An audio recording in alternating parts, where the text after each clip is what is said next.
주가의 향방을 알 수 있는 힌트, 기업에게 직접 듣는 IR 정보, 노다지 IR 노트에 있습니다. 고정 댓글을 타고 오세요. 자, 오늘 이 시간에는 투자하기 전에 반드시 확인해야 할 좋은 기업의 조건을 따져보겠습니다. 변하지 않는 것에 투자하라. 이 책의 저자인 리더스 인덱스 박주근 대표와 함께합니다. 대표님 안녕하세요. 네, 안녕하세요. 언론사에서도 정말 많이 인용하는 데이터들, 리더스 인덱스에도 이제 발굴하고 계시잖아요. 네. 그래서 저는 데이터라든지 아니면 이제 언론계 출신이신 줄 알았어요. 네. 그런데 금속공학 엔지니어시더라고요. 네, 맞습니다. 연구소에서도 일을 하셨었고요. 네. 아니 그러다가 어떻게 이 기업의 데이터에 관심을 갖기 시작하셨어요? 제가 이제 대학원을 졸업하고 네. 이제 공학 엔지니어로서 엔지니어로 입사를 했어요. 예. 입사를 했는데 그 기업에서 데이터 분석을 시키더라고요. 옛날에 이제 식스 시그마라고 해서 데이터를 막 다루는 예. 제가 굉장히 빨리 그 마스터가 됐어요. 근데 마스터가 되고 나서 데이터를 주로 다루는데 우연한 좋은 기회에 2005년도에 기억하실지 모르겠지만 블루오션이라는 책이 있었습니다.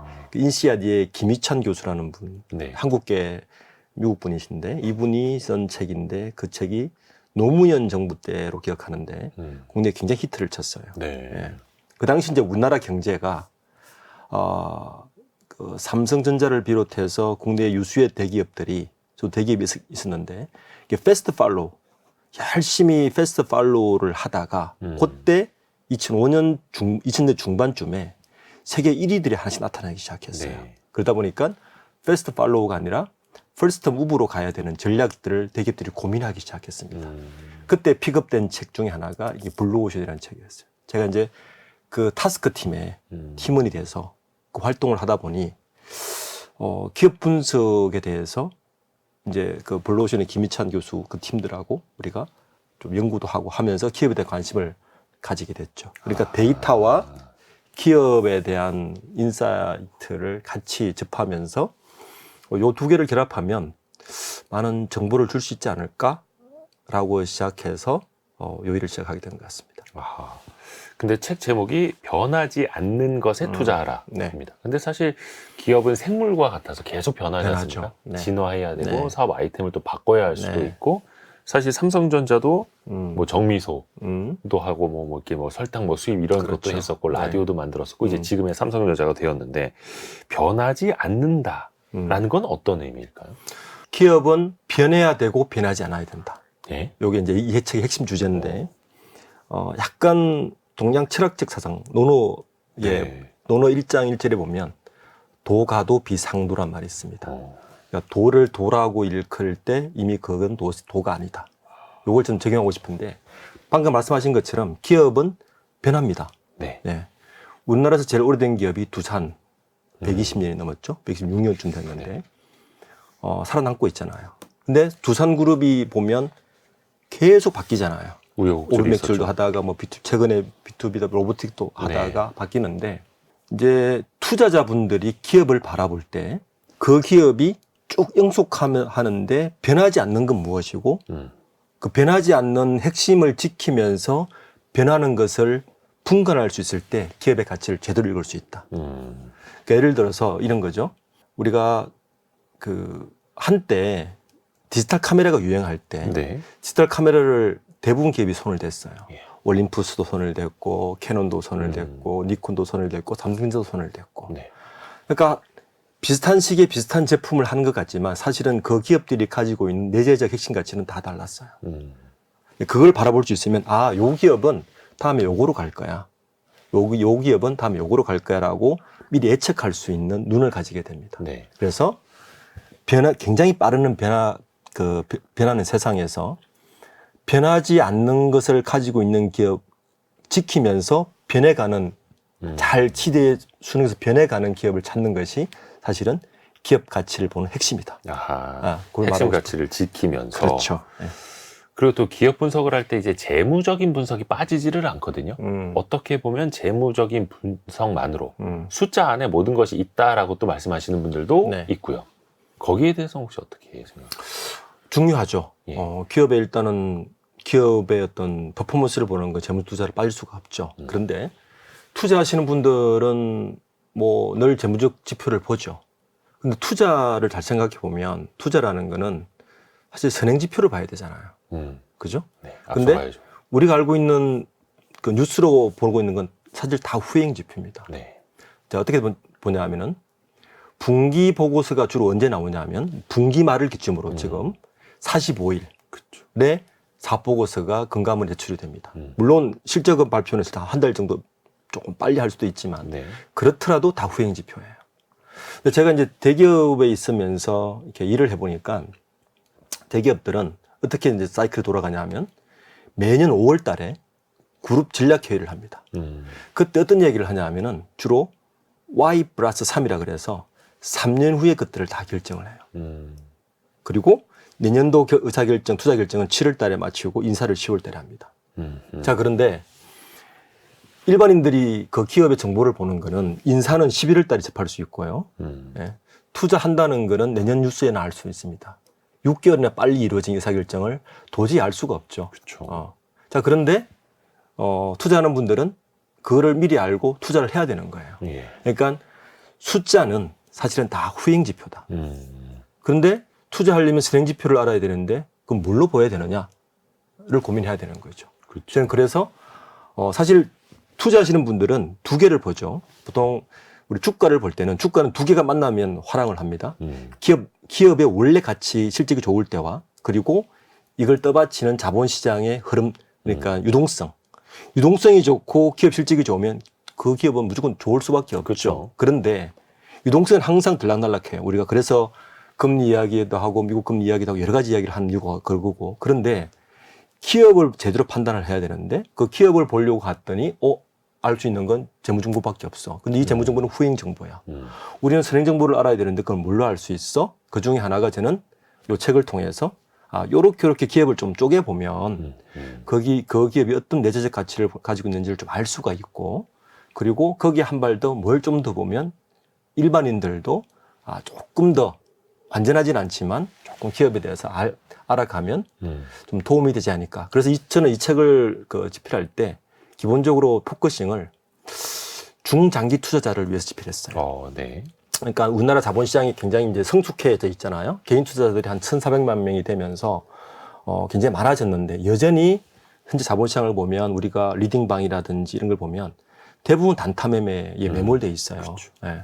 그래서 자본시장이 좀 건강해지려면 결국에는 투자자들이 중장기 투자로 좀 가야 되는데, 중장기 투자로 가려면 결국에는 기업을 볼 수밖에 없다. 왜냐하면 시장의 유동성이라는 거는 굉장히 빨리 플렉츄에이션이 많아요. 그런데 기업의 내재 가치를 제대로 보면 중장기 투자를 하는데 좀 도움이 되지 않을까라고 해서 사실은 이 책을 집필하게 됐습니다. 그렇죠. 그래야지 그게 보이고 그걸 봐야만 중장기 투자도 가능하고, 네. 그래서 변하지 않는 것에 한번 또 집중을 해보겠습니다. 저희가 이제부터 키워드를 통해서 변하지 않는 것에 투자하라, 이 책을 조금 더 깊이 있게 들어가 볼게요. 첫 번째 키워드가 시장 점유율보다 시간 점유율입니다. 네. 시장 점유율과 시간 점유율, 어떤 차이가 있는 겁니까? 시장 점유율은 말 그대로 그 상품 카테고리가 가지고 있는 전체 시장에서 얼마의 점유율을 가지고 있는가의 문제고, 시간 점유율이 이런 거죠. 그 상품이나 서비스를 가지고 사람들이 얼마나 머물고 있느냐를 보는 게 훨씬 중요하다. 이건 이제 그 부의 흐름을 좀 읽어야 되는데, 우리가 엘빈 토플러의 제사의 물기라든지 책을 네. 보신 분들은 알겠지만 사실은 인류 역사를 쭉 보면 그 부가 권력이 어디로 이동하는가를 좀 보면 이게 좀 이해할 수 있게 쉽을 것 같은데, 중세 이전에는 부의 원천이 토지였어요. 땅. 네. 네, 토지의 싸움이 주로 했습니다. 그리고 근대가 들어서고 현대 직전까지 어떤 싸움이냐면은 영국이 세계를 점령하고 스페인이 가고 이때만 해도 자원이 부의 원천이었습니다. 예. 그리고 IT가 인터넷 시작하면서 우리가 소위 말하는 제4의 물길이라고 이야기하죠. 네. 그때는 지식 정보가 부의 원천이 돼서 우리가 알고 있는 마이크로소프트라든지 인터넷 기업들이 나타나기 시작했죠. 네, 그렇죠. 그러면 그 다음이 뭘까? 많은 학자들은 그 다음은 결국에는 존재와 시간이라고 이야기합니다. 존재와 시간. 유튜브를 보면 정확해요. 유튜브의 과금 체계가 바로 이 원리를 따릅니다. 얼마나 많은 가입자가 얼마나 오래 보는가로 과금을 하죠. 그러니까 이미 지금 우리가 살고 있는 부의 원천은 이 바로 존재와 시간입니다. 근데 존재만 많다고 되는 게 아니죠. 존재 많다면 페이스북이 5억, 뭐 구글이 몇 억, 막 하면 되는데 네. 플러스 시간이 중요하죠. 그래서 유튜브는 가입자가 몇 명인데 얼만큼 많이 보느냐를 가지고 과금하는 게 바로 딱 똑같은 원리인 거예요. 그러면 요 원리가 대부분의 상품이나 서비스에도 지금 적용되고 있다. 그래서 어떤 기업을 찾아야 되느냐? 그 상품이나 서비스를 얼마나 오랫동안 보고 있느냐? 혹은 더 중요한 건 생활 속에서 얼마나 습관화되어 있느냐가 훨씬 중요합니다. 습관화되면 훨씬 많은 시간을 머물겠죠. 그렇죠. 예. 그러니까 옛날에는 사람들이 TV에서 TV 습관을 보다가 지금 유튜브나 모바일로 이동했잖아요. 그쵸. 그러면 당연히 부의 이동은 그쪽으로 되니까 그런 기업에 투자를 해야 되니까 요걸 좀 확장해서 내 주위에 이런 시간 점유율을 많이 보고 있는 것을 관찰하면 돼요. 저는 그래서 투자자분들에게 추천하는 건 관찰해라. 관찰하라. 네. 그래서 제가 아는 한 개인 투자를 잘 하시는 분은 이런 원칙을 가지고 있습니다. 이분은 가능하면 이동할 때 지하철을 안 탄대요. 버스나 개인차나 택시나 지상으로 걷거나. 왜냐하면 지상에 있는 걸 보겠다. 그렇죠. 자기가 늘 다니는 길에 저 코너에 저 가게가 빵집이 있는데 커피숍으로 바뀌었네. 그런 것들을 관찰하는 거예요. 네네. 관찰해서 사람들이 뭘 많이 이용하는가를 관찰하다 보면 투자에 팁이 보이고 또 어떤 투자자는 편의점만 가요. 편의점문을 탁 열고 편의점에 내가 첫 번째 보이는 코너에 어떤 상품이 진열되어 있는가를 보고 투자를 판단합니다. 예. 그러니까 개인 투자하시는 분들은 좀 팁을 드리면 평소에 자기가 선호하고 자기가 생활하는 곳에서 많은 정보를 얻을 수 있다. 그래서 좀 잘만 관찰하면 팁을 얻을 수 있는데 그 중에서 하나가 사람들이 뭘 많이 가지고 노는지가 저도 핵심이다. 네. 어디에서 시간을 많이 보내는지가 그 기업의 가치가 높다. 단순히 그러면 마켓 쉐어는 따라오는 부산물일 뿐이다. 이렇게 저는 말씀드리고 싶습니다. 사람들이 많은 시간을 쓰는 곳, 그 이제 존재와 시간 점유율 이렇게도 표현이 된 거고요. 이거는 온 오프라인 공이 마찬가지예요. 그렇죠. 네. 오프라인도 사람이 모이게 하는 게 사실 그 공간의 힘이고, 공간의 힘이죠. 온라인도 마찬가지고요. 그러면 고객의 시간을 많이 확보하고 있는 산업이나 기업은 대표적으로 어디가 있을까요? 기본적으로 지금은 아무래도 온라인 공간이 훨씬 크겠죠. 네. 그런데 오프라인도 포기할 수는 없습니다. 지금 우리나라 그 유통 3사를 잘 관찰해 보면 네. 이게 딱 표가 나는데 원래 우리나라 오프라인 유통 3사는 신세계, 현대백화점, 네. 롯데, 네. 요 세 개 기업이 주요 오프라인 유통이죠. 그럼 잘 보시면 두 개 그룹은 오프라인에서 온라인을 시도하다가 지금 굉장히 힘들어하고 있어요. 신세계, 롯데가 그렇죠. 네. 예. 그런데 나머지 한 개, 현대백화점 그룹은 반대 전략을 썼습니다. 온라인 그렇게 많이 투자나 많이 하지 않아요. 대신에 오프라인 쪽에 더 공을 들입니다. 그런데 전략이 달랐어요. 우리가 여의도에 있는 더 현대서울 혹시 가보셨으면 네네. 혹은 요걸 그리고 판교 같은 데 가보시면 제일 처음에 여의도에 더 현대서울을 디자인할 때 네. 굉장히 반대가 심했답니다. 이 비싼 땅에 이렇게 많은 공간을 버려? 가보시면 이제 가운데가 공원처럼. 완전히 비어 있잖아요. 공원처럼 꾸며놔서. 네. 그런데 그 숨은 전략은 타임쉐어죠. 사람들의 발을 묶어 놓으면 결국은 소비는 일어나. 라는 개념을 도입한 거죠. 그러니까 시간 점유율의 게임은 온라인에서도 유효하지만 오프라인에서도 중요한 게임 룰입니다. 그러니까 이제 현대백화점 같은 더 현대서울이 대표적인 예고, 이제 우리 온라인에서 보면 기억해 보시면 2011년도에 한 12년쯤 됐네요. 애플하고 삼성하고 특허 소송이 크게 안 붙은 적이 있어요. 기억하시겠지만. 그때 뭐 특허 소송이라고 사람들이 기억하지만 사실은 이 특허 소송의 배경이 되게 중요해요. 네. 이 특허 소송의 배경이 뭐냐면 애플의 전략은 이거였어요. 삼성하고 스마트폰 특허송을 벌인 이유가 소비자 습관을 배타적으로 소유하기엔 전략이 깔려 있었던 거예요. 이게 무슨 말이냐면 네. 우리 그 아이폰 쓰면 화면을 밀어 올린다거나, 그렇죠. 밀어서 잠금 해제. 손가락을 연다거나 이런 기능을 쓰잖아요. 네.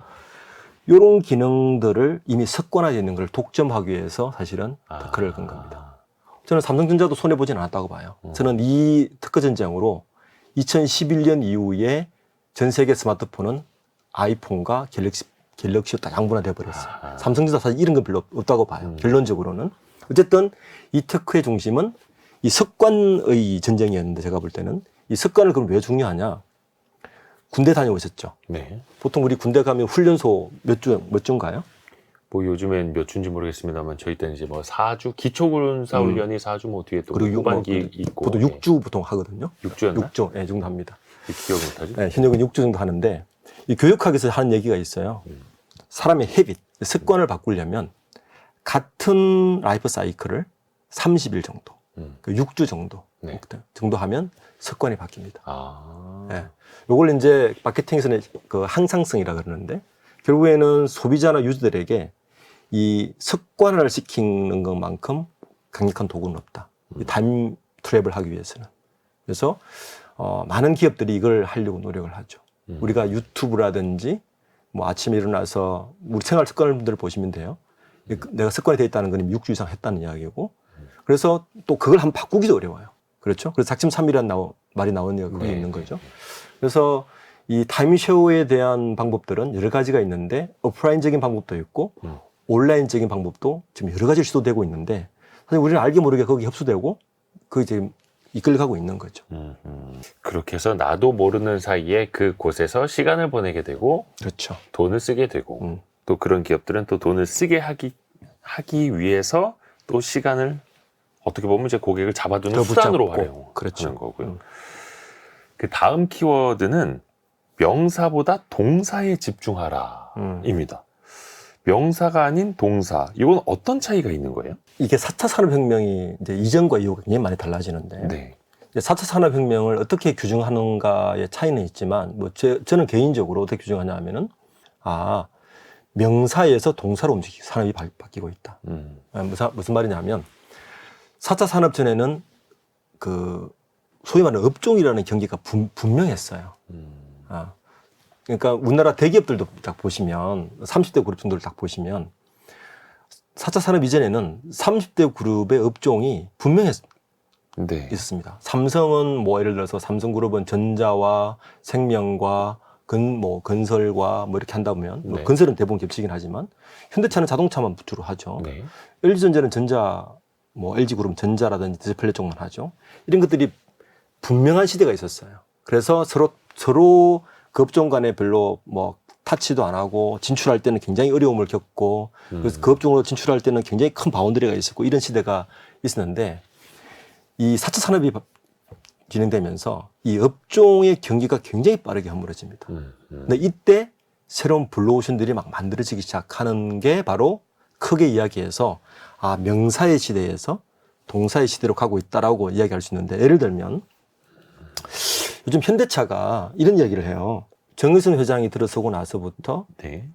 모빌리티 솔루션의 이야기를 많이 합니다. 예. 기업의 어떤 사명 같은 이야기를 할 때 명사의 시대 때는 그냥 자동차라는 명사였다가 4차 산업이 지나가면서 자동차라는 게 명사가 아니라 움직인다는 동사로 바뀌면서 다양한 서비스들이 발전하는 거예요. 예를 들어서 현대차가 자동차라는 명사에 집중하고 있었다면 움직인다는 걸로 가지 않았다면 자동차만 해야 됐어요. 근데 움직인다는 거로 가니까 드론도 하게 되죠. 그리고 공중도 갈 수 있고 개인으로 갈 때 뭐 작은 이동 수단도 가능하고 이동하는 데에 대한 서비스를 다 할 수 있다는 이야기고 또 대표적인 예가 나이키는 우리가 운동화나 스포츠품을 만드는 기업이죠. 네. 닌텐도라는 기업은 게임기를 만드는 기업이잖아요. 그렇죠. 그런데 이제부터인가 나이키가 경쟁사를 명사의 시대 때는 아디다스나 뭐 경쟁할 수 있는 기타 스포츠 브랜드 경쟁사였다면 이게 이제 동사의 시대로 가면 나이키의 경쟁사가 나이키가 닌텐도라고 정의를 합니다. 왜냐하면 운동화라는 운동의 명사에서 놀다라는 동사로 새로 규정을 하는 거예요. 그러니까 놀다라는 개념으로 확장을 시켜보니까 운동화 하지 않고 게임을 하는 게 우리가 제품을 빼앗기는 거예요. 그러면 우리가 닌텐도만큼 재미있게 산업을 해줘야 되겠다라고 업의 정의가 바뀌는 거죠. 이렇게 4차 산업이 되게 되면 기존의 명사에 국한되어 있던 여러 가지 상품이나 서비스들이 확장성이 엄청 커집니다. 네. 그러면서 업종 간의 경기가 빠르게 허물어져요. 지금 우리가 그걸 보고 있고요. 그래서 지금은 보면 우리나라 대기업들도 업종 간에 굉장히 빠르게 지금 교차되고 있습니다. 이게 이제 명사에서 동사로 바뀌는 기업에 저는 가치가 있다. 여전히 명사에 머물고 있는 기업들은 시대 변화를 쫓아갈 수가 없죠. 근데 업의 정의를 동사로 바뀌는 순간 업의 확장성이 굉장히 넓어지죠. 그렇지만 그 기업들이 원래 가지고 있는, 제가 초대에 말씀드렸죠, 변하지 않는 가치는 배제하고 있는 거예요. 제가 이제 이 책에서 야마라는 기업의 예를 들었습니다. 일본 기업 야마. 네, 야마 130년 넘었습니다. 예. 그 160년 가까이 된 기업인데 야마하면 생각나는 것들이 많죠. 되게 다양한 사업을 하죠. 그렇죠. 피아노도 기억하실 거고, 예. 골프 좋아하시는 분들은 야마 골프채도 있어요. 예. 그리고 스포츠 좋아하시는 분들은 야마 오토바이도 있습니다. 그리고 문화공간도 있고, 오디오 좋아하시는 분은 오디오. 그렇죠. 너무 다양하잖아요. 그러면 이 기업은 공통점이 뭘까? 100년, 60년 동안 이렇게 왜 이렇게 우리 소위 말하는 문어발식 확장인가? 근데 아니에요. 아마는 이 다양한 아이템과 명사가 다르지만 핵심을 찌르는 동사가 하나 있습니다. 사람들에게 재미와 즐거움을 주겠다는 겁니다. 뭘로? 재미와 즐거움. 자기들이 가지고 있는 소재를 가지고. 보시면 야마 이렇게 시작해요. 제일 처음에 이 야마라는 분이 오르간을 만드는 분이었어요. 네. 그 오르간을 만들다가 악기라는 재미로 넘어가서 악기를 확장시키는 거죠. 근데 악기를 만들 때 나무를 많이 쓰잖아요. 그 나무를 가지고 뭘 만드냐면 2차 대전 때 비행기 프로펠러를 만듭니다. 근데 비행기 프로펠러 만들다가 전범 기업이 되긴 했는데 비행기 프로펠러를 만들다가 엔진까지 확장을 해요. 엔진을 만들다 보니까 오토바이에 손을 댑니다. 예. 그리고 똑같은 소재인데 이게 나무에서 소재를 그러면 우리가 알고 있는 탄소 5로 바꿔보자.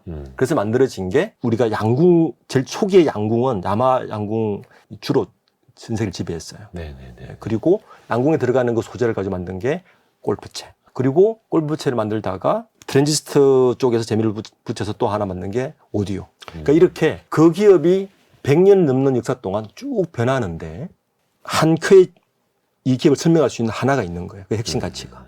이게 바로 변하지 않는 것을 지키면서 변해가는 기업인 거, 대표적인 거죠. 그런 기업들은 연속성이 있고 가치가 있다. 이렇게. 그래서 이제 업의 확장, 그 명사에서 동사로 바뀌는 기업들도 바로 요걸 가지고 있어야 되는 거예요. 무조건 확장하는 것이 아니라, 그 기업이 다른 아이템 하는 것 같지만 잘 살펴보면, 공통점 뭔가가 있어. 그 기업만이 할 수 있는 공통점을 가지고 있는 기업이라면 그 기업은 거기서 성공할 거라는 거죠. 그래서 미리 우리가 선행 정보를 알고 가치가 있는 기업임을 판단할 수 있다는 겁니다. 그래서 재미와 즐거움을 주겠다라는 동사가 있었기 때문에 야마도 어떻게 보면 이제 파생이 되었었던 거고. 네. 그래요. 이게 어떤 기업이든지 간에 명사가 아니라 그냥 악기, 프로펠러, 엔진 이게 아니라 하나의 동사의 흐름으로 읽었을 때 큰 틀의 변화도 읽을 수 있다라는, 또 투자자 관점에서 보면 그럴 수 그렇죠. 있겠네요. 네. 예를 하나 들자면 어떨지 모르겠습니다. 그 요즘에 가장 큰 인기, 또 특히 이제 서학개미들이 주식을 또 많이 보유하고 있다라는 엔비디아 같은 경우에는 GPU, 사실 이게 그래픽 카드, 게임용 그래픽 카드에서부터 시작된 어떻게 보면 한 우물이지 않습니까? 네. 이거는 어떻게 봐야 될까요? 이걸 동사로 해석할 수 있을까요? 어떻습니까? 엔비디아에는 이제 이런 거죠. 제가 엔비디아를 설명할 때는 사실은 그 명사에서 동사로 간다는 기업보다는 룰 브레이크 기업이다라고 저는 설명을 제 책에서는 했는데, 네. 이게 뭐냐 하면 우리가 보통 정의하기를 많은 기업들은 그 룰 메이커가 되고 싶어요. 그렇죠. 예. 왜냐하면 기술 표준. 플레이어보다는 룰 메이커가 훨씬 많은 프로핏을 가져가거든요. 예. 그렇죠. MS 마이크로소프트가 저렇게 많은 프로핏을 가져가는 이유는 룰 메이커이기 때문입니다. 구글이 저렇게 많은 이익을 가져가는 이유는 룰을 만드는 거잖아요. 네. 삼성전자도 구글의 플랫폼에서 플레이일 뿐이고, LG전자의 노트북이나 다른 여러 회사의 노트북이나 PC들은 마이크로소프트가 만든 룰 메이커의 일종의 플레이일 뿐이에요. 네. 그러니까 많은 기업들은 사실은 룰 메이커가 되고 싶어요. 문학 고난도 세고 프로핏이 많으니까. 그런데 룰 메이커가 딱 생기면 나머지 기업들은 다 룰 테이커가 됩니다. 그 룰을 따라갈 수밖에 없는. 그래서 우리나라가 제가 2005년도에 우리나라의 많은 기업들이 2000년 중반에 우리나라 대기업들이 룰 테이크로서 패스트 팔로우를 이미 딱 도달해버린 거예요. 끝까지 왔어요. 그 다음에 가려니까 우리가 룰 메이커가 돼야 되는 거예요. 근데 안 해봤죠. 예, 못한 거죠, 아직. 예. 근데 그걸 실현한 게 우리나라 몇 개가 종목이 있죠. 바로 반도체. 메모리 쪽에서는 룰 메이커가 되어버렸죠. 그리고 2차 전지에서도 일부 룰 메이커가 이미 됐죠. 네. 그리고 바이오 쪽도 일부. 이제 그런 것 산업들은 굉장히 빨리 성장을 하는 거예요. 그런데 실제 더 많은 프로핏을 남기는 것은 룰 메이커가 아니라 잘 봤더니 학자들이 봤더니 룰 브레이커였다는 거예요. 뭔가 그 판을 아예 깨버리는 거예요. 기업. 대표적인 기업이 바로 우리가 방금 말한 엔비디아라는 겁니다. 원래 엔비디아의 젠슨 황 창업자 같은 경우도 제일 처음에는 룰 메이커가 되고 싶어 했어요. 똑같이. 처음에는. 예. 93년에 창업했는데 제일 처음에는 그 당시에 뭐가 있었냐면은 CPU를 인텔이 만들었잖아요. 네. 인텔이 되고 싶어 한 거예요. 근데 안 됐죠. 그 상대가 안 된 거죠. 그래서 사벽이니까. 인텔 같은 CPU의 룰 메이커가 되고 싶어 했는데 젠슨 왕이 튼 건 뭐냐 하면 그때 93년도에 이제 개인용 PC가 막 보급되기 시작하면서 그래픽이 굉장히 많이 이제 활용가 됐는데 인텔 칩은 불행하게도 이 직렬 칩이기 때문에 그래픽 처리 장치에 좀 적합하지 않았어요. 그렇죠. 그래서 그러면 나는 그래픽 처리지도 같이 할 수 있는 CPU를 만들고 싶어. 물론 그냥 CPU를 만들고 싶었던 거예요. 그래서 병렬 처리라는 방법을 통해서 CPU를 만들었는데, 근데 PC 업계에서는 야, 그거 CPU보다는 그래픽 처리할 수 있는 GPU가 더 적합할 것 같아. 라고 해서 쓰기 시작한 거예요. 네. 그렇게 해서 그래픽 카드로만 이제 쭉 사용되다가, 그때까지만 해도 룰 브레이크가 아니었어요. 그래서 엔비디아는 그냥 그래픽 카드만 공급하는 그냥 원 오브 중에서 좀 잘하는 기업 정도였는데 언제 이제 그 엔비디아가 확 떴냐면은 코인 시장. 네. 코인이 유행하기 시작하면서 팬데믹 직전에 코인을 하려다 보니까 이거 기존의 직렬 CPU 가지고는 하는 것보다 병렬로 되어 있는 GPU가 훨씬 코인을 잘 발굴하는 거예요. 빠르게. 네, 빠르게. 그래서 그때 한번 히트를 쳤죠. 그래서 GPU가 굉장히 가격도 올라가고 굉장히 빠르게 성장을 했는데 거기 끝나는가 싶었는데 끝나는 시점에 우리가 알고 있는 AI가 터지기 시작했습니다. AI도 결국에는 병렬 처리 장치가 필요한 거예요. 그렇죠. 그런데 엔비디아는 이게 이제 어떻게 보면 젠슨 왕이 의도하건 의도하지 않았건 본인은 인텔이라는 거대한 그 외곽 기업을 깨고 싶어서 룰 브레이크로 시작했는데 된 거죠, GPU로는. 그렇죠. 네. 그렇게 해서 엔비디아가 지금 이렇게까지 급성장을 하게 된 배경인데 비슷하게 룰 브레이크 기업 중에 하나고 또 애플이에요. 애플도 비슷한 경우입니다. 기억해 보시겠지만 애플도 그 당시에 90년도에 IBM이라는 거대한 그때 뭐 유명 광고도 있잖아요. 뭐 이 망치로 깨는 유명한 광고를 찍은 것도 있는데 거대한 룰 메이커인 IBM을 깨우고 싶어서 덤벼들었는데 결국에는 룰 브레이크가 되면서 기업가치가 급상승했죠. 그래서 투자하시는 분들은 이런 업종뿐만 아니라 업종이 다양합니다. 금융업, 은행업, 업종마다 지금의 이쪽의 룰 메이커는 누구라는 걸 먼저 인지를 하시고 그리고 룰 메이커에 이렇게 룰 브레이크에서 도전하는 기업들 중에 뭐가 있지라고 자세히 살펴보시면 그 기업들 중에 하나를 자세히 살펴보시면 투자의 기회가 있을 수 있다. 그래서 투자에 있어서는 룰 브레이크가 굉장히 중요하다. 그러니까 시장의 판도를 아예 바꿔버리는 그렇죠. 그런 플레이어가 네. 나온다면. 물론 이것도 이제 참 발굴하기는 어렵습니다. 당연히 이제 선두주자들이 만들어 놓은 그 시장에서 판을 깬다라는 게 쉬운 거는 아니니까요. 네. 다만 그런 기업을 찾으면 이제 대박이 난다. 그렇죠. 라는 거고 그 시장의 새로운 그 규정 자체를 이제 새롭게 정립해버리니까 더 큰 시장이 또 열리는 것 아니겠습니까? 국내 기업 입장에서 보면 처음에는 이게 룰을 만들어 나가는 것도 쉽지 않았고 패스트 팔로워였으니까 지금은 어떻게 룰 브레이커라고 할 수 있는 기업이 있을까요? 굉장히 되고 싶어 하죠. 예. 네. 현재 삼성전자의 CEO로 있는 DX본부 CEO로 있는 한중희 부회장께서 2021년에 뭐라고 그랬냐면은 취임사에서 이런 말씀을 하셨어요. 삼성이 되자 룰 브레이크가 되자. 삼성 그리고 룰 브레이커. 예, 이런 말씀을 하셨어요. 지금도 그렇지만 삼성전자의 고민은 이런 거죠. 거대한 기업이 됐죠. 글로벌하게. 어마어마한 거대한 기업이 됐는데 여전히 목말라 하는 것은 룰 메이커가 안 된 거예요. 그러니까 삼성전자의 큰 사업부는 반도체가 있고 하나가 이제 스마트폰 사업부, 뭐 가전은 좀 매출이 크진 않으니까 스마트폰 사업부만 봐도 여전히 플레이어인 거예요. 경쟁사인 애플은 iOS를 가지고 있는데 삼성전자는 여전히 애플의 안드로이드를 쓰고 있죠. 그 안드로이드라는 걸 가지지 못했으니까 그냥 스마트폰 디바이스만 공급하는 일종의 룰 테이크였고 패스트 팔로우인 거죠.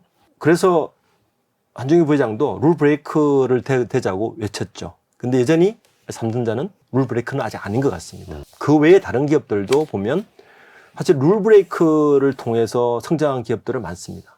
국내에도 보면 대표적으로 저는 바이오 기업들도 그런 것 같아요. 국내 셀트리온 같은 기업도 사실 룰 브레이크로 그러네요. 봐야죠. 왜냐하면 바이오시밀러라는 거를 처음 할 때만 해도 다 무모한 도전이라 그랬어요. 그런데 그게 시장과 잘 맞물리고 특허가 풀리는 걸 잘 개발하고 빨리 하면서 사실 룰 브레이크가 되면서 바이오 시장에서 강자가 된 거죠.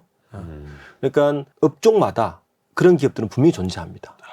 국내 기업들도 그런 기업 상당히 많아서 저는 투자하시는 분들이 우선 룰 메이크가 어떤 기업인지를 먼저 확인하고 그다음 룰 브레이크 기업을 찾는 재미를 가지신다면 좋은 투자 기회도 잡지 않을까라고 생각합니다.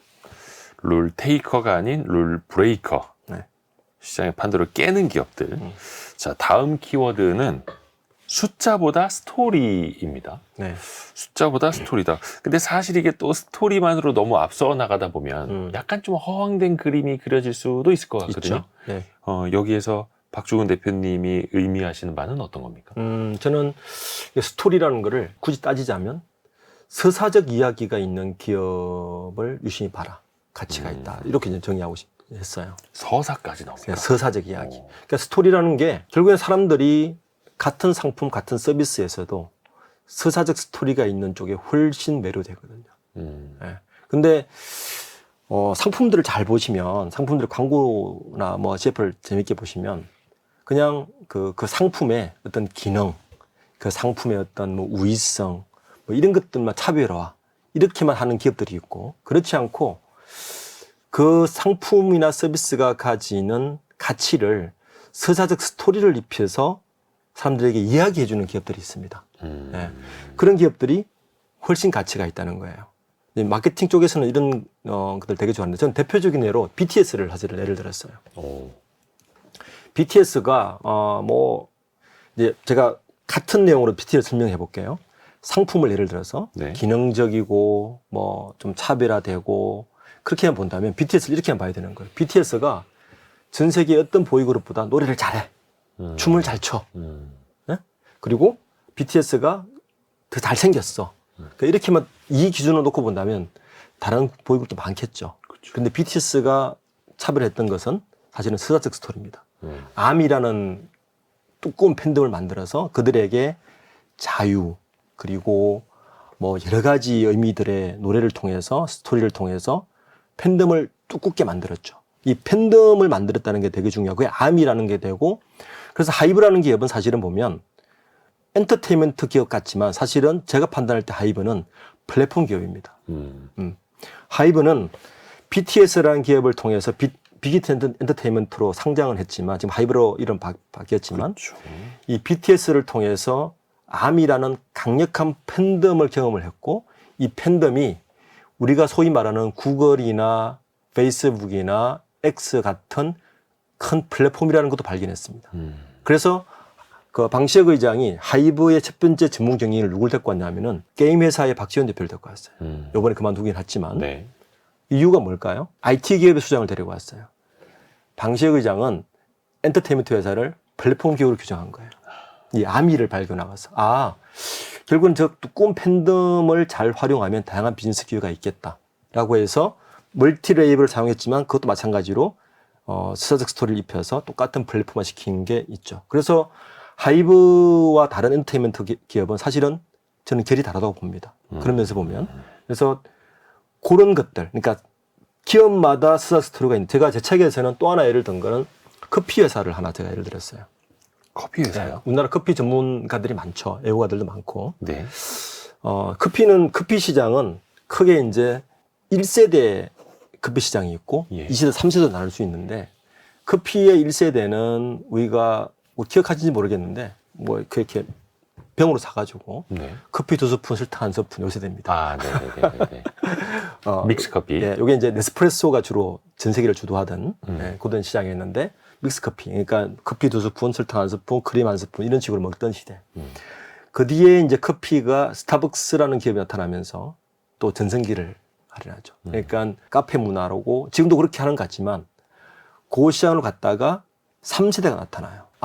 단순히 커피를 먹는 것을 그치지 않고 커피의 이야기가 보태지면서 커피에 새로운 가치를 부여하는 기업인데 저는 그 기업을 국내에 아주 많이 들어오지 않았는데 블루바틀이라는 기업으로 열렸어요. 그렇죠. 들어있죠. 사실 스타벅스보다 훨씬 역사는 짧아요. 네. 근데 블루바틀의 홈페이지 들어가 보시면 자기들 역사가 350년이라고 이야기를 해요. 350년이요? 예.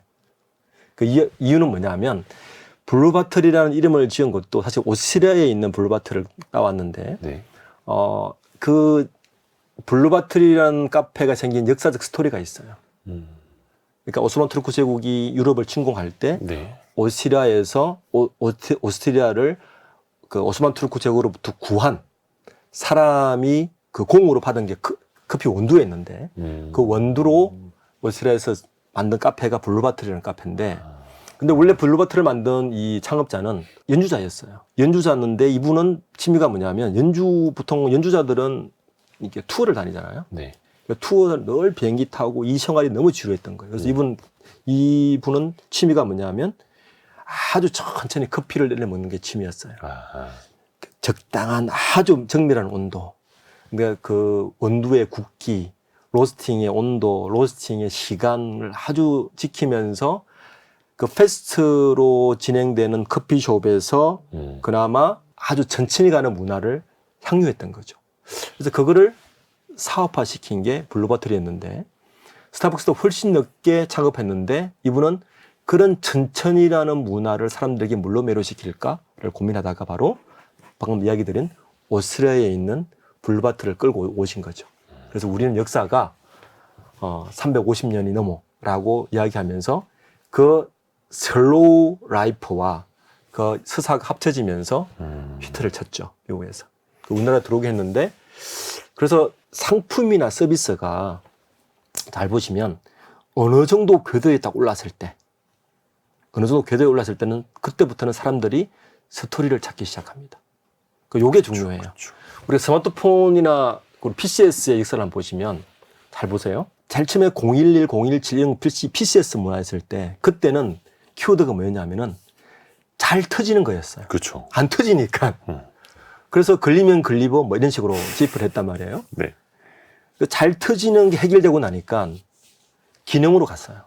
뭐 카메라가 몇 화소냐, 뭐 크기가 몇 그램이냐, 기능으로 갔다가 기능에서 어느 정도 수렴이 끝나면 디자인으로 가요. 그죠? 그러니까 디자인에서 수렴이 끝나잖아요. 그 다음부터는 스토리로 갑니다. 그 스토리에 매료되어 있는 업종은 뭐냐 하면 이미 성숙한 산업군들, 이미 사람들이 다 쓰고 기술도 디자인도 어느 정도 다 성숙 단계에 있는 산업에서는 네. 어떤 기업이 가치가 있느냐? 바로 서사가 있는 스토리가 있는 기업이 가치가 있다. 어떤 기업이 그걸 잘 만들어내고 사람들에게 잘 퍼뜨리느냐가 핵심이다. 그 기업의 가치가 있다는 걸 설명드리는 겁니다. 또 그곳에서 또 시간도 많이 또 보내게 되고. 그렇죠. 다 연결되는 거죠.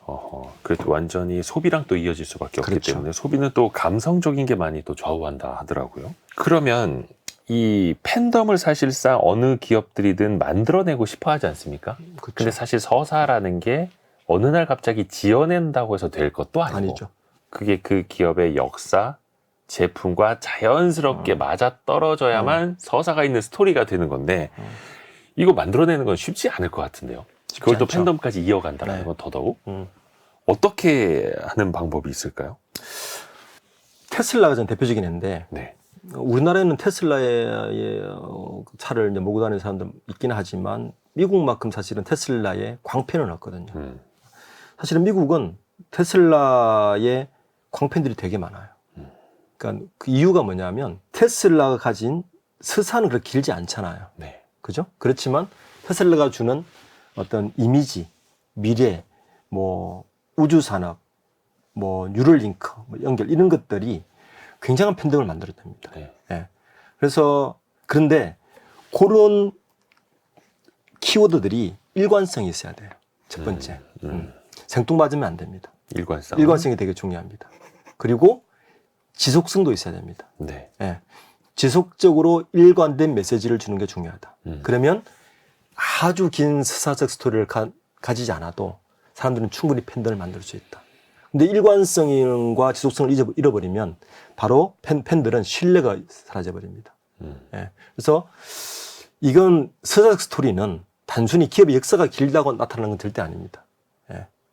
그 기업마다 가지는 그 일관성과 지속성의 문제이기 때문에 어느 기업도 가질 수 있고 어느 기업도 쉽게 잃어버릴 수 있는 뭐 단점은 있지만 네, 그런 기업들이 가질 수 있고 뭐 다양하게 많죠. 예를 들어서 나이키 같은 경우는 최근에 나이키의 CF들을 보면 네. 스타트 스토리 중에 하나를 뭘 입히냐면 저항 정신을 입힙니다. 네, 거기에 사람들이 팬덤을 일으키도록. 네. 에르메스 같은 경우는 명품 중에서도 격이 다른 초고가 액세서리라는 서사가 있는 거고, 네.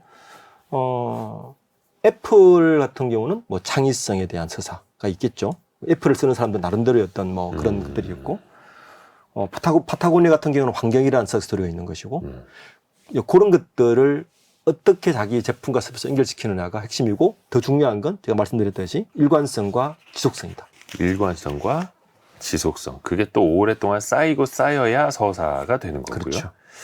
다음 키워드는 결국엔 사람입니다. 결국엔 사람. 그러니까 결국에는 사람들이 해내는 그런 일들이 되는데 사실 이게 또 창업자에 대한 스토리도 중요합니다만 네. 이걸 또 직원들이 또 기량을 마음껏 발휘할 수 있는 그런 또 환경도 돼야 하지 않겠습니까? 이게 국내 기업들한테 어떤 주는 시사점이 있을까요? 벤처 캐피탈리스트를 하시는 분들이 기업을 네. 투자할 때 이 프렌테이션을 오잖아요. 네. 제가 그분들을 만나보고 자산운용사 사람들을 쭉 만나보면 주로 뭘 보세요? 이렇게 여쭤봐요. 근데 하나같이 하는 말이 있습니다. 사업 아이디어나 뭐 프렌테이션은 사실은 거의 비슷하대요. 왜냐하면 사람들이 생각하는 이게 동시대 사람들이 비슷하게 생각할 때 사실은 사업 아이디어가 떠오르거든요. 비슷하게. 네. 예를 들어서 에디슨이 전구를 만들 때 동시대에 많은 분들이 전구를 만들었는데 잘 팔린 것 비슷하듯이 사업은 그런 거예요. 그런데 뭘 보느냐 그러면 사람을 본다는 거예요. 그 창업자의 열정도 보고 여러 가지를 보지만 사실은 그 뒤에 숨어있는 키가 하나 있습니다. 숨어 있는 거죠. 네. 그 창업자가 누구와 만나고 어떤 출신이고 누구와 일을 했고 어떤 거냐. 요거 중요합니다. 저는 제 책에서 이제 그 미국의 소위 말하는 그 우리가 샌프란시스코를 중심으로 한 벤처가 막 붐을 일으킬 때 우리가 네. 지금 알고 있는 구글, 유튜브, 그다음에 테슬라 이런 기업들이 그 창업자들을 다 보면 사실은 다 한 곳에서 모인 네트워크가 있는 사람들이었다. 라는 걸 제가 소개를 해줬어요. 제 네. 책에서. 그 사람들이 두 가지가 같이 이제 있어야 되는데 이분들은 네. 첫 번째는 동시대에 같은 물리적 공간에 예. 그리고 마지막에 중요합니다. 실력 있는 사람들이 상호 독립적으로 존재할 때 굉장한 사업과 시너지 일어납니다. 자, 예를 들어 상호 볼까요? 독립적으로요? 네. 자, 예를 들면 스티브 잡스와 빌 게이츠는 동시대에 1955년생입니다. 예. 예. 이분들이 같은 서부 쪽에 있었고 이분들이 20대 청년기에 마침 PC가 이제 태동하기 시작했던 환경이 있었고 그때 이제 동시대에 이제 이어깨 뛰어들고 시작을 했고 이런 것들이 있고 우리나라 한번 예를 들어 볼까요? 네. 네이버의 이혜진 의장, 그다음에 카카오의 김범수 의장, 넷슨의 김정주, 그다음에 NC소프트 모두 67, 68년생들입니다. 대부분 서울대 컴퓨터공학과, 네. 카이스트 출신, 비슷한 공간에 비슷한 네트워크를 가지고 있고 지금 사실은 우리나라 벤처의 많은 기업들이 이분들 밑에서 일했던 네트워크를 가지고 다른 여러 가지 게임 회사들을 차리고 있어요. 이게 이제 뭐 소위 말하는 뭐 NHC 네트워크라든지 여러 가지 네트워크를 불리는데 투자 기업을 고를 때 저는 그래서 창업자를 꼭 봐라. 이분이 어디에서 일을 했고 누구와 일을 했고 어느 시대에 일을 했는지가 가장 중요하다. 그래서 마지막 장에 결국엔 사람이다. 그러니까 그 창업자가 어떤 네트워크를 가지고 있고 어느 시대에서 태어났고 어느 시대에서 그런 경험을 했는지를 보는 게 사실은 투자에서 마지막 핵심 가치다. 그러니까 자기가 벤처 캐피탈리스트에 벤처를 투자를 하듯이 그렇게 창업자를 보는 게 중요하다라고 제가 마지막 장에 결국엔 사람이지 않나 라고 이야기했습니다. 그래서 책에서도 미국의 페이팔 마피아라고 네. 하는 그 페이팔 창업자들이 또 연쇄적으로 창업한 기업들, 또 우리나라는 NHN 중심으로 또 그 그렇죠. 사람들이 마피아가 얼마나 있죠. 또 이제 파생이 되었는지 이것도 네. 또 설명을 해 주셨고요. 이게 사실 기업 내에서도 좀 다양성이라는 게 되게 중요하지 않습니까? 네. 또 다양한 인재들이 모인 곳이 기업이기 때문에 그 인재들을 적재적소에 배치하는 것도 중요하고 다양성을 살리는 것도 중요하고 이것도 좀 케이스 스터디를 할 만한 기업들이 있죠. 제가 이제 초도에 이런 말씀드렸죠. 제가 직접 경험한 거지만 한 2005년도쯤에 네. 우리나라 많은 기업들이 고민을 하기 시작한 거예요. 그때만 해도 많은 기업들이 이렇게 일을 했어요. 깃발이 딱 꽂혀 있어요. 야, 저기가 고지야. 돌격 앞으로. 돌기 앞으로 10명 가면 돼. 오죽했으면 삼성전자가 당시에 반도체를 개발할 때 16메가 드리면 개발할 때 진대재 전 장관이 이야기를 했어요. 16kg를 전 사원이 행군을 했답니다. 그래서 그때 고민을 했겠죠. 사원들이. 다음은 64메가 드램인데? 뭐 이렇게 고민했다는데. 그래서 이렇게 패스트 팔로우 때는 일사불란함이 중요했습니다. 그러니까 오퍼레이션 이피션시, 그 효율성의 극대화가 사실 제일 중요한 경쟁 요소였어요. 그렇게 해서 2000년대 중반에 우리나라 많은 대기업들이 그 고지를 달성했습니다. 그러니까 야근하고 오래 일하고 열심히 하면 되는 시대였으니까. 그리고 우리나라 분들이 근데 또 강해요. 그래서 기술도 빨리 따라가고 해서 고지를 딱 올라가 보니 깃발을 뽑았어요. 네. 다음 고지는 어디죠? 아무도 몰라요. 두리번거리는 거죠. 그냥. 그렇죠. 그때부터는 새로운 시장을 만들어내고 새로운 마켓을 창출하고 해야 하는 창의성이 필요한데 네. 이때 필요한 게 다양성이라는 겁니다. 자, 패스트 팔로우 때는 일사불란한 군대 같은 조직, 그러니까 오퍼레이션 이피션시를 극대화만 시키면 하기만 하면 돈을 벌고 이익이 남는 시대였다면 2000년대 중반 이후에 우리나라 산업은 패스트 팔로우가 아니라 먼저 가야 되는 퍼스트 무브로 가야 되는 시장이 왔는데 이제 길을 헤매기 시작한 거죠. 우리가 길을 만들어야 되는 거죠. 있는 길을 가는 것이 아니라. 근데 이때는 다양성이 필요한데 기업들이 고민을 하기 시작한 거예요. 최근에 많은 대기업들이 바로 이 다양성과 포용성이 화두일 겁니다. 예. 그 다양성과 포용성은 뭐냐 하면은 이런 거예요. 한 조직에서 얼마나 다양성을 인정해서 각 사람이 10명이 있으면 10인 10색이 돼야 되는 거예요. 옛날에는 10명이 있으면 10인 1색이 돼야 훌륭한 조직이었는데 지금은 10인 10색이 돼야 되는데 그 10명의 다른 색깔을 내지만 그 사람들이 각자가 훌륭해야 되는 거예요. 그래서 다양성과 포용성의 첫 번째 원칙은 이겁니다. 첫 번째, 전문성을 가져야 된다. 네. 각자가.